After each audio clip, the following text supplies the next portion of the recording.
Have you ever found yourself staring into the pantry in the middle of the afternoon, reaching for a sugary snack and thinking to yourself, I just really want this? What if I told you that thought, that intense, undeniable craving, was not entirely yours? What if the very concept of your free will is, at least partially, a biological illusion? It sounds like the plot of a science fiction film, but it is rapidly becoming established, peer-reviewed science. Inside your digestive system right this second, there is an invisible, bustling metropolis. We are talking about trillions of bacteria, fungi, and other microorganisms collectively known as the microbiome. And we are discovering that this ecosystem doesn't just quietly digest your lunch, it is actively, constantly communicating with your brain. It is influencing your mood, your stress levels, your social behaviors, and perhaps even the core traits of your personality. It is absolutely wild to think about. We are so conditioned to assume that the brain is the undisputed CEO of the body, sitting up there in the skull, calling all the shots and sending orders down. But modern neuroscience is painting a very different, much more collaborative picture. Today, we are diving deep into what is known as the gut-brain axis. We are going to explore how your microbiome might be pulling the strings behind the scenes and what that means for who you think you are. To really grasp the magnitude of this, we have to look at the sheer scale of the neural network located in our gut. Scientists and researchers often refer to the digestive system as the second brain. Now, that sounds like a clever, catchy metaphor, but anatomically speaking, it is quite literal. Your gastrointestinal tract is lined with an enormous, highly complex neural network called the enteric nervous system. We are talking about millions of neurons embedded right there in your gut. Millions of neurons. That is more than you would find in the entire spinal cord, isn't it? Exactly. And the gut and the brain are not functioning as isolated, independent systems. They exist in a continuous, high-speed biochemical conversation. The primary highway for this communication is one of the most fascinating structures in human biology, the vagus nerve. I find the vagus nerve endlessly fascinating. If the human body is a vast computer network, the vagus nerve is essentially the thick, high-speed fiber optic internet cable running straight from the brainstem all the way down into the abdomen, connecting to the heart, the lungs, and the digestive tract. That is the perfect analogy. It carries an enormous amount of data regarding your heart rate, your immune activity, your stress responses, and your emotional regulation. But here is the critical paradigm shift. For a long time, we assumed the brain was just barking orders down that cable to the organs. Now we know the communication is entirely bidirectional. In fact, the vast majority of the traffic on the vagus nerve is actually traveling up to the brain. The gut is constantly talking back. So when we say things like trust your gut, or we talk about having butterflies in our stomach when we are nervous, that is not just poetic language. That is a literal physiological data transfer happening in real time. And the microbes living in the gut are essentially hacking into that signal. Hacking is a brilliant way to put it.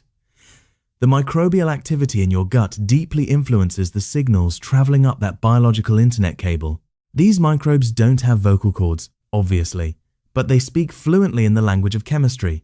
They communicate through metabolites, immune pathways, and hormonal signaling, which means, indirectly, the state of your microbiome drastically shapes the state of your brain. Which brings us to one of the most mind-bending discoveries in this entire field, neurotransmitters. When most people hear words like serotonin or dopamine, they immediately picture the brain. They think of mood, happiness, focus, and psychiatric medications. But the brain isn't the only manufacturer of these chemicals, is it? Not at all. This is where the science gets truly disruptive. A staggering percentage of the body's serotonin-related activity, some estimates suggest up to 90%, is heavily associated with the gut environment. Certain strains of gut bacteria are actively involved in pathways that produce serotonin, dopamine, GABA, and other powerful neuroactive compounds.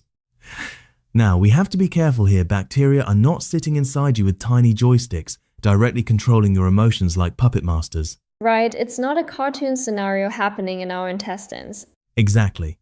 But what these microbial ecosystems do is strongly dictate the chemical environment of your body. They produce compounds that mimic our natural neurotransmitters, or they stimulate the gut's own nervous system to produce them.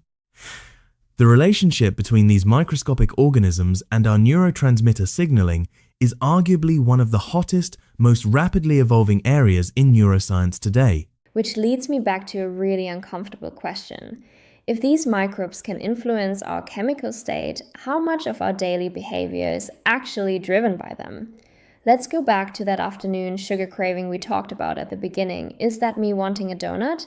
Or is that a specific colony of bacteria demanding to be fed?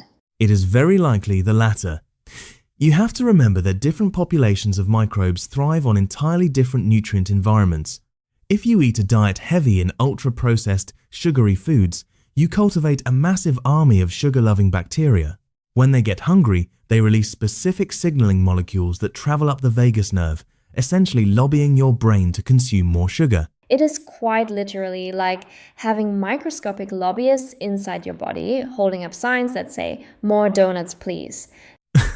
That is precisely what is happening. Your body becomes an ecosystem of competing survival interests. The cravings you feel are often just the loudest lobbyists winning the biochemical vote. If they can lobby for sugar, they can probably lobby for other states of being too. I am thinking specifically about anxiety, stress, and emotional resilience.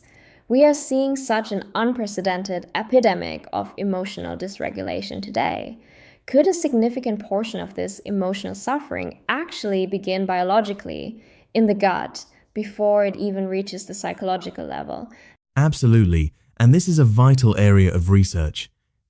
When the microbiome falls out of balance, a state we call dysbiosis, it has profound systemic effects. Dysbiosis is strongly associated with stress dysregulation, mood changes, and altered anxiety responses. When the gut is unhappy, it triggers systemic inflammation. And modern medicine is increasingly recognizing that inflammation is not just a physical response to a cut or an infection. It is deeply, fundamentally connected to emotional health and cognitive function. So someone might be going to therapy trying to outthink their anxiety, while the root biological cause is actually an inflamed, unbalanced ecosystem in their digestive tract. Yes.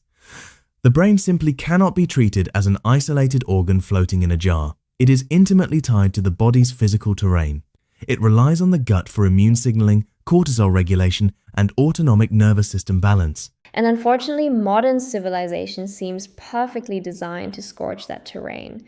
It feels like we have accidentally launched a full-scale war against our own internal ecosystems. We really have.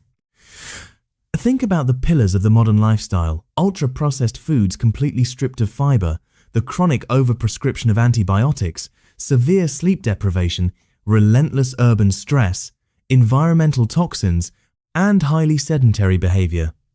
All of these factors act like a wrecking ball to microbial diversity.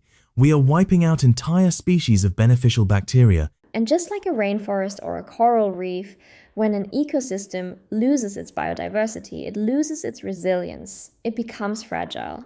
Precisely. Lower microbial diversity is increasingly associated with reduced biological resilience.